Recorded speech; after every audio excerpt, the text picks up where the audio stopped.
우리가 지난 수요 저녁 예배부터 이제 잠언의 말씀을 시작했습니다. 1절부터 6절까지 잠언의 목적은 무엇인가 하는 것을 상고했는데, 잠언이라는 말씀은 결국 진리라는 뜻과 맥을 같이 합니다. 그래서 진리를 주신 목적, 진리는 우리 마음을 성찰한다는 거, 그 다음에 진리를 우리가 실천하는 삶을 살게 한다는 거, 그 다음에 진리는 또 다른 사람에게 전하도록 원하신다는 거, 이걸 깨달았어요. 그러면 이제 우리가 진리로 성찰이 되고 진리를 실천하기 시작하고 진리를 또 누구에겐가 전한다 하면 과연 누구부터 전할까? 바로 가까이 살고 있는 가족부터 전하는 것이 당연하잖아요. 그래서 오늘 여기 7, 8, 9절에 보면 여기 내 아들아 내 아비의 훈계를 들으며 내 어미의 법을 떠나지 말라. 그 말은 아비와 어미들은 너희 아들들에게, 자녀들에게 바로 이 진리를 전해야 된다. 그 전한 진리를 너희 아들들은 마음에 받아들여서 또 성찰하고 또 그 진리를 실천하고 이제 너희들도 또 다른 사람에게 이 진리를 전해라. 그 말 아니겠어요? 이렇게 잠언의 말씀은 먼저 받은 사람이 자기를 잘 돌아보고 그 진리의 삶대로 실천하고 또 누군가에게 전해야 되는데 자기 가족에게 전해야 된다는 거. 그것을 우리가 다른 말로 하면 가정의 신앙교육을 해야 된다는 거. 근데 그것이 무엇보다도 우선순위가 돼야 된다는 거. 그래서 가장 중요한 가정의 신앙교육이라고 제가 제목을 붙였어요. 자, 그렇다면 우리의 신앙생활은 대체로 어디에서 이루어지는가 하면 교회에서 많이 이루어지잖아요. 그런데 교회보다 더 먼저 가정에서부터, 믿음의 가정에서부터 신앙교육이 이루어져야 교회에서의 신앙 공동체도 바로 설 수가 있어요. 가정에서의 신앙교육이 안 되고 그냥 교회에서 하려고 하면 형식화되고 맙니다. 그 좋은 예가 바로 어른들은 자주 예배를 드리고 성경 공부를 하지만 자녀들, 젊은 세대 어린아이들은 교회 와서 사실상 하나님 말씀 제대로 못 배워요. 일주일에 한 번 나와서 1시간 예배 드리고 또 그 중에서도 또 적은 시간 공과 공부한다고 우리가 성경을 제대로 알 수가 없어요. 더 많은 시간을 가정에서 보내고 가정에서 그들이 성장하기까지 계속 가족 공동체 속에 살기 때문에 거기서 온전한 신앙교육이 이루어지지 않으면 실패다, 그 말이에요. 그렇기 때문에 유대인들도 그렇게 하나님의 선민이라는 자부심만 가지고 세상 복과 세상의 으뜸만 되게 해줄 것으로 하나님의 말씀을 왜곡되게 받아들였다가 망했잖아요. 그리고 그들이 2000년 동안 세계를 떠돌며 살면서 하나님의 말씀 교육을 집에서 했어요. 가족에게. 남들에게는 자기들이 하나님 믿는다는 걸 밝힐 수도 없었어요. 그런데 그들의 그 신앙교육이 가정에서 이루어진 것은 너무 훌륭한데 중요한 건 구약시대의 이스라엘 백성들이 잘못 알고 있었던 그런 말씀 해석을 그대로 가지고 2000년 동안 또 왔다는 것이 문제예요. 그들은 구약 성경 자체를 놓고 말씀을 공부하지 않아요. 랍비들이 해석해 놓은 책을 가지고 공부를 해요. 그게 미시나 신약시대에 와서 탈무드가 된 거예요. 그것을 가지고 공부하니까 교과서를 공부해야 되는데 참고서를 공부한 바람에 엉뚱하게 성경 교육이 빗나간 거예요. 그래서 우리 기독교는 바르게 깨달아야 돼요. 가정에서 신앙교육을 할 때 자습서 가지고 하는 게 아니에요. 바로 성경 66권 그 자체를 공부해야 될 줄 믿습니다. 꼭 깨달으셔야 돼요.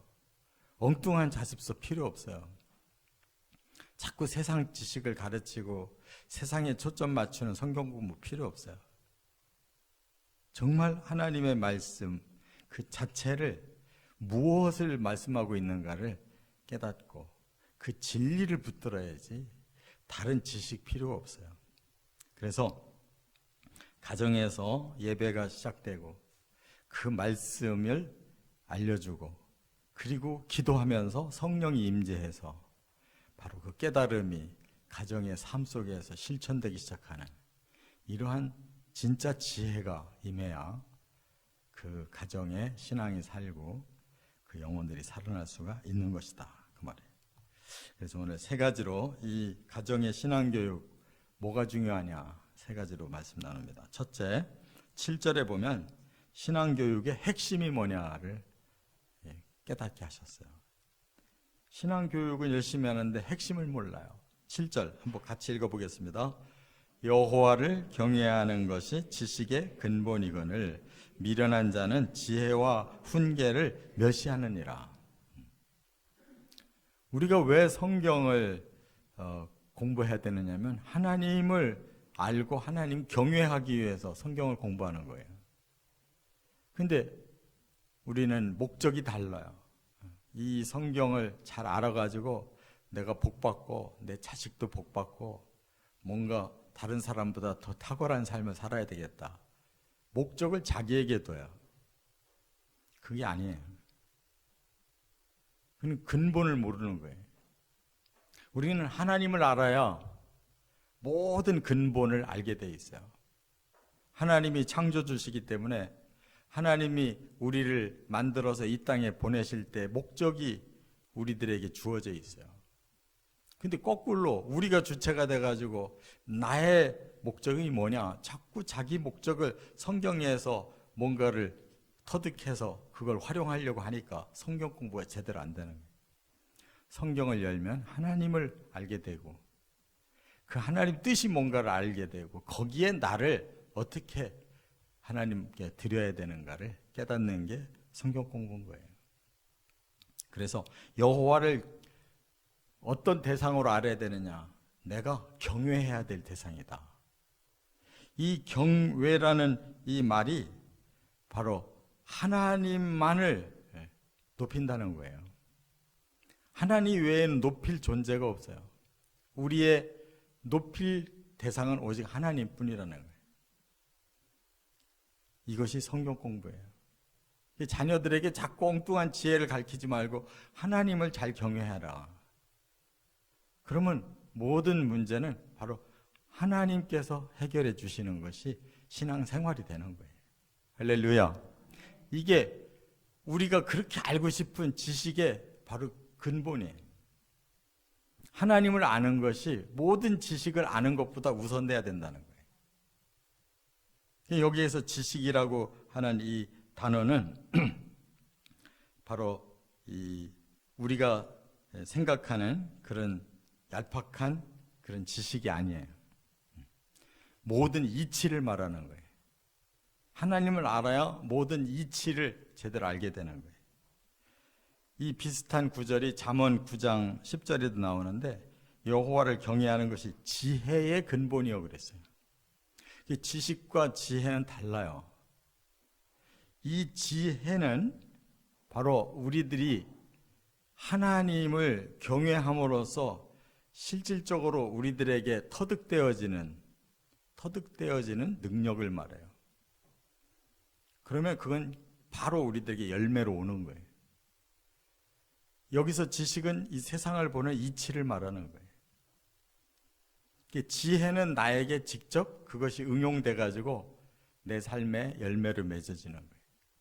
지식의 이치를 깨닫고 그 하나님의 그 지혜의 능력이 나의 삶에 적용돼서 그것이 열매로 맺어져야 된다 그 말이에요. 그게 지식이며 지혜인 거예요. 바로 하나님을 알 때 거기서부터 참된 이치를 알고 그 이치 속에서 내게 그 지혜가 적용돼야 열매 맺는 거예요. 할렐루야. 자, 그 다음에 아까 경외라고 그랬는데 이 한자로 공경한다는 뜻이에요. 공경. 그리고 이 외자는 두려워한다는 뜻이에요. 왜 두려워하느냐? 이거는 무서워서 두려워하는 게 아니에요. 너무 존귀해서 감히 그 앞에 함부로 설 수가 없을 정도로 떨리는 거예요. 하나님이 그렇게 존경스럽고 그렇게 거룩해 보이는 그런 하나님을 내가 모시고 산다는 그 정신이 살아있어야 바로 영적으로 살아있는 삶을 살 수가 있는 거예요. 그 하나님의 존재가 내 앞에서 시시해질수록 내가 살아나는 거예요. 그 존귀하신 하나님, 두렵고 떨리게 만드는 그 하나님을 내가 모셔야 나는 낮아지고 하나님이 높임을 받으시는 거예요. 주객이 전도가 되면 그 가정은 하나님을 경외하는 가정이 아니에요. 하나님을 이용하는 가정이에요. 내가 원하는 것만 기도하고 그것만 받으면 하나님은 끝이에요.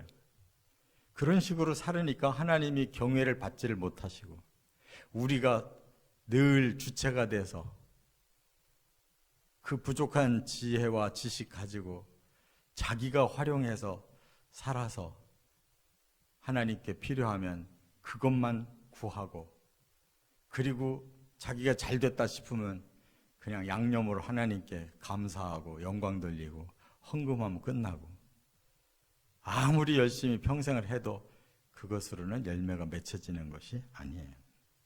진정으로 경외심이 항상 살아있어야 진정한 신앙의 열매가 맺어진다. 그런 말씀이에요. 그래서 저나 여러분이나 우리가 살아가면서 가장 우선순위 하나님 경외에 둬야 된다는 거 꼭 깨달으시기를 바랍니다. 두 번째, 8절에 보면 신앙교육의 필수성, 신앙교육에서 빠지면 안 되는 필수적인 것이 있다는 거예요. 선택이 아니라는 거예요. 이건 필수라는 거예요. 자, 8절 한번 같이 읽겠습니다. 내 아들아, 내 아비의 훈계를 들으며 내 어미의 법을 떠나지 말라.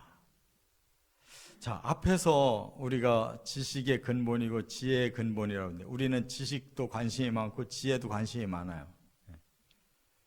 그런데 그게 어디서 나오냐? 하나님 경외에서 나온다고 그랬어요. 그러면 하나님을 어떻게 우리가 경외하면 그 지식과 지혜가 우리의 것이 될 것이냐? 그냥 하나님은 너무 높으시고 하나님은 너무 존귀하십니다라고만 외쳐서 될 일이 아니잖아요. 바로 그분의 영향력을 받아야 되잖아요. 그래서 하나님 주신 게 뭐냐면 법을 주시고 훈계를 주셨다는 거예요. 그럼 거기에서 나온 것이 우리의 삶에 필요한 지식과 지혜라는 거예요.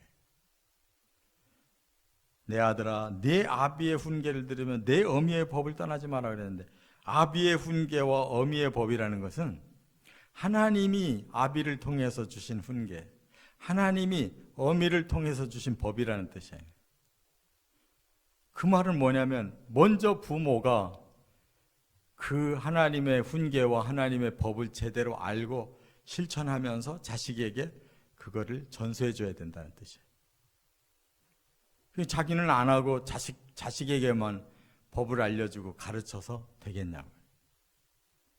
그러니까 법이라는 것은 바로 이 하나님 말씀 자체가 법이에요. 이걸 토라라고 그래요. 토라.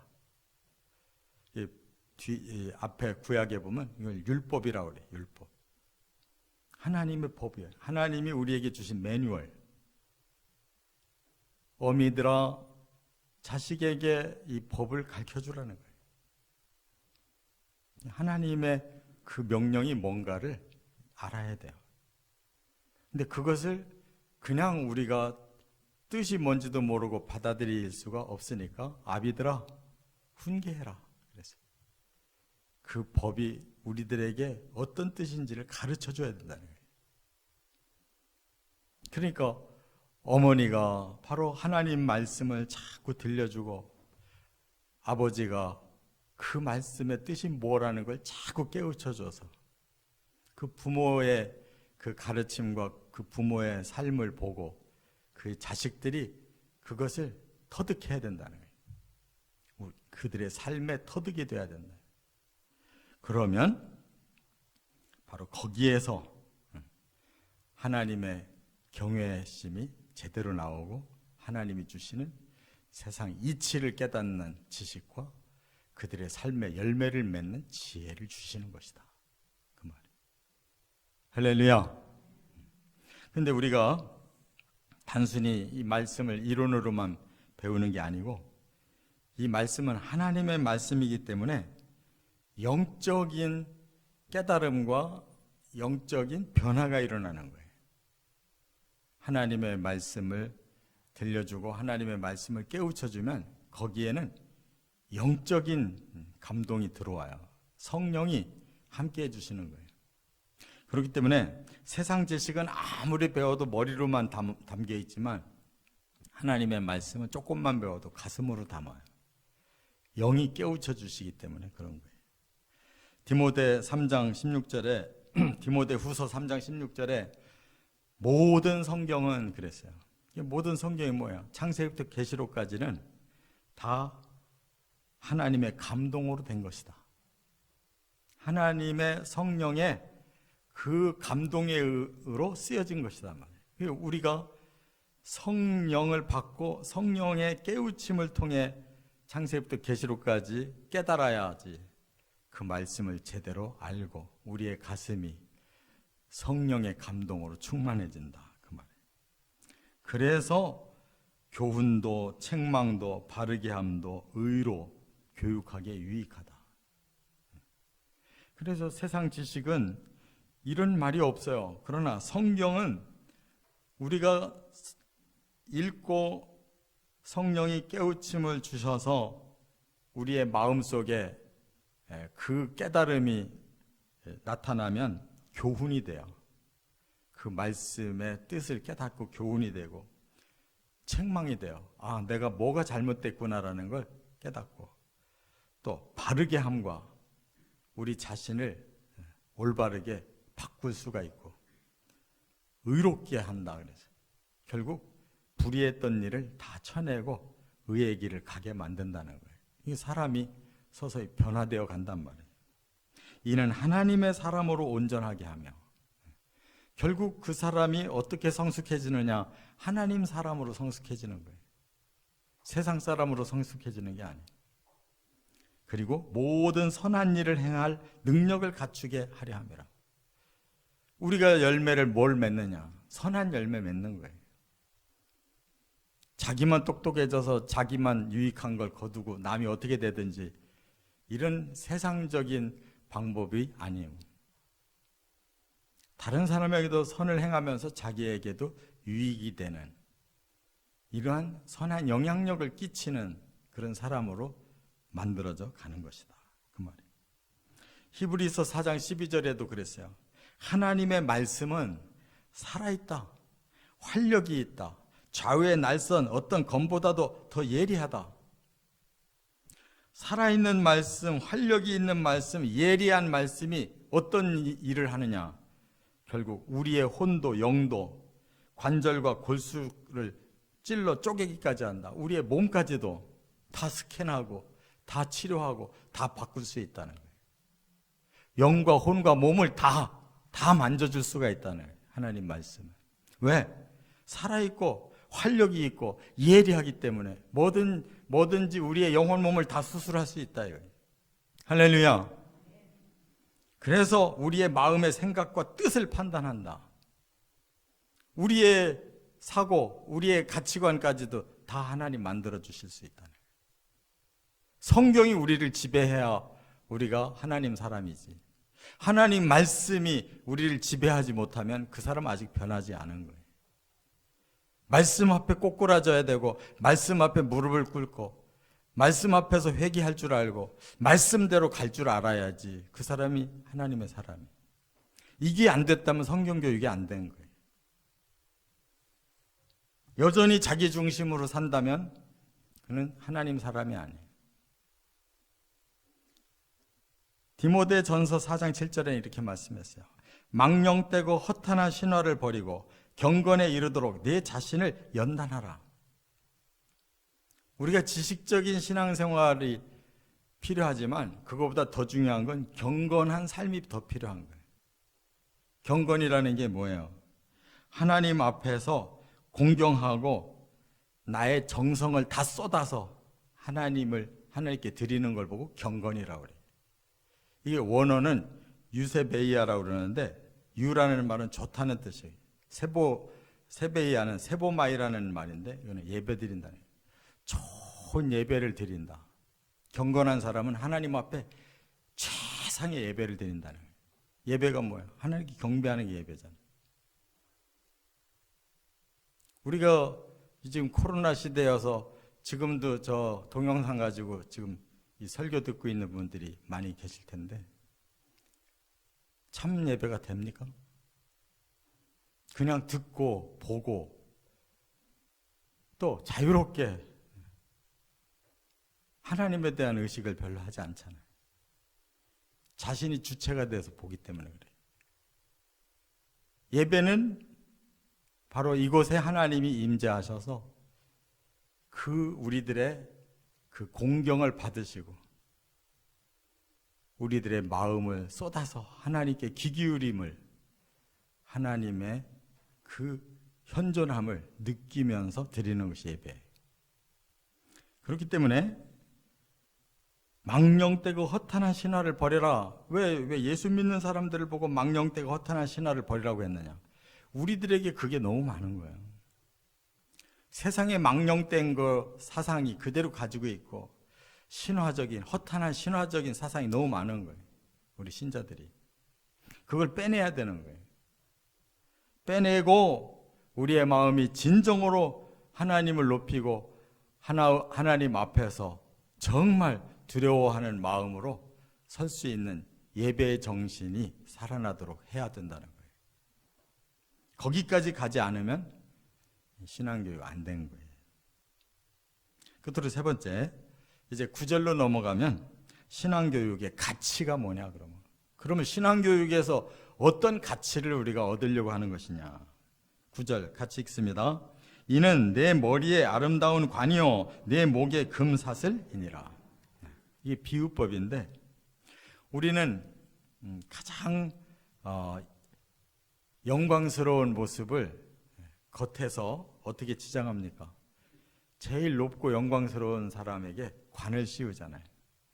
옛날에는 다 임금이 관 쓰고 또 뭔가 전투에 나가서 승리하고 돌아온 장군들에게 그런 월계관을 씌워주고 또 가장 좋은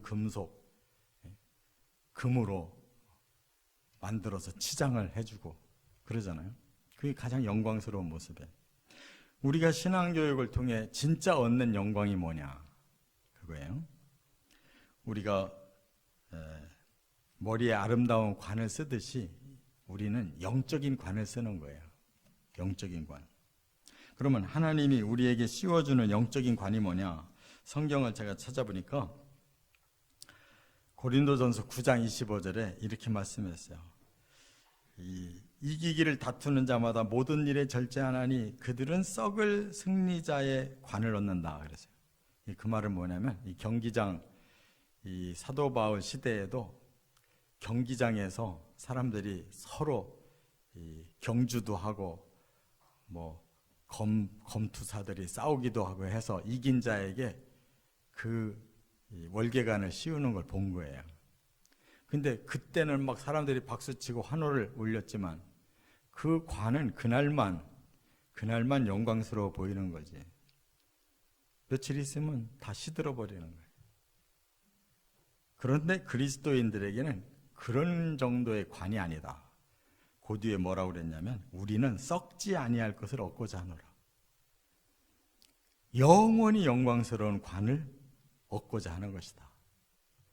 그게 천국의 영광인 줄 믿습니다.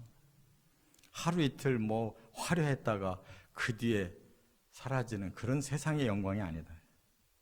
영원히 지속되는 그 영광스러움을 얻고자 하는 것이다. 데살로니가 전서 2장 19절에는 우리의 소망이나 기쁨이나 자랑의 면류관이 무엇이냐? 그가 강림하실 때 우리 주 예수 앞에 너희가 아니냐? 너희는 우리의 영광이요 기쁨이니라. 이게 뭐냐면 사도 바울이 전도를 해서 성도들을 이렇게 가르쳐서 훌륭한 신자들을 만들어 놓은 것이 자기에게는 최고의 관이라는 거예요. 왜?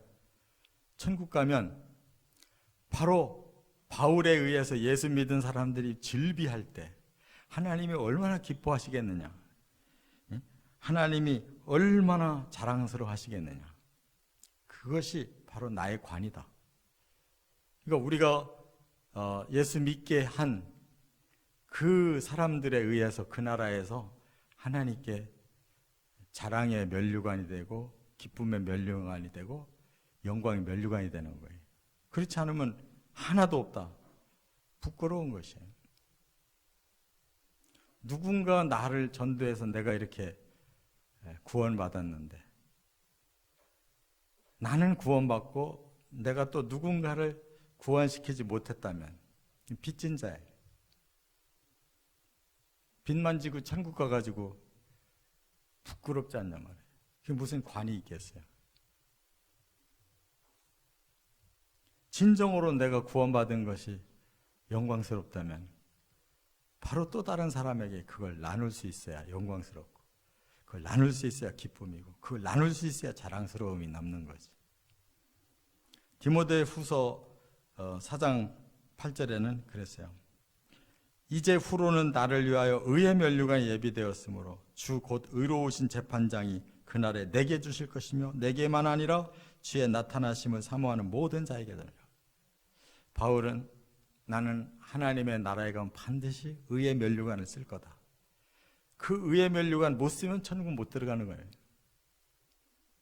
너는 의로운 나의 자녀다라고 하나님이 인정하는 관을 씌워야 천국에 들어가잖아요.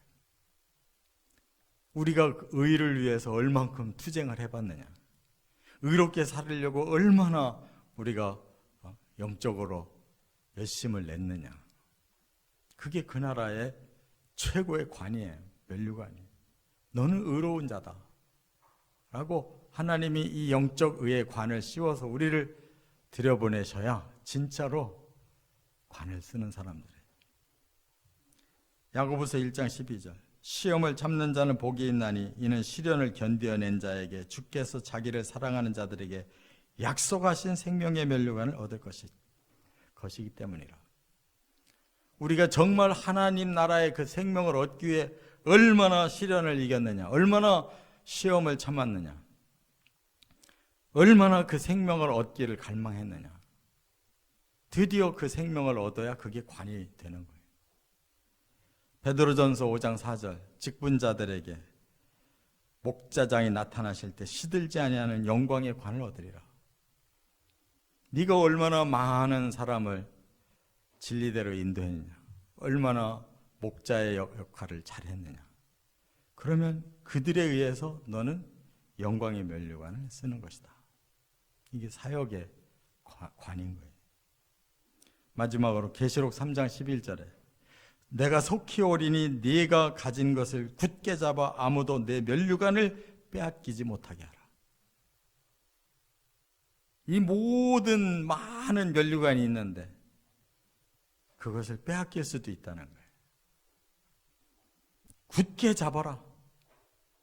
내가 속히 올 것이다. 그때까지 잘 참아라. 그리고 반드시 네가 받을 그 면류관을 너는 받아 쓰도록 해라. 이렇게 말씀하셨어요. 이것이 우리가 신앙의 교육이 얼만큼 잘 됐느냐는 증거예요. 증명서예요. 그것은 이 땅에서 나오는 게 아니고 그 나라에서 나오는 거예요.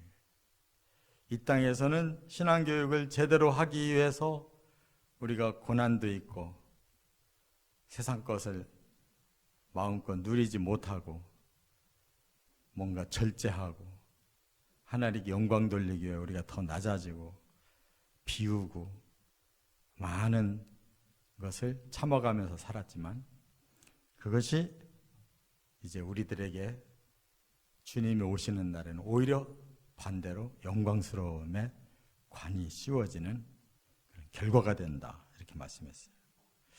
저나 여러분이나 신앙교육을 피상적으로 너무 많이 생각하고 살았는데 우리가 우리 자녀들을 위해서 정말 진심으로 그 자녀들이 하나님 앞에 바로 돌아오고 우리보다 더 잘 믿고 그 자손들이 더 하나님 앞에 정말 기쁘게 해드리고 쓰임받는 자손들로 더 번성해 가기를 우리가 진심으로 기도하고 진심으로 그들에게 가르쳐주고, 이것이 최상의 삶이라는 거 마음에 깊이 새기시고 실천해 나가시기를 주의 이름으로 축원합니다.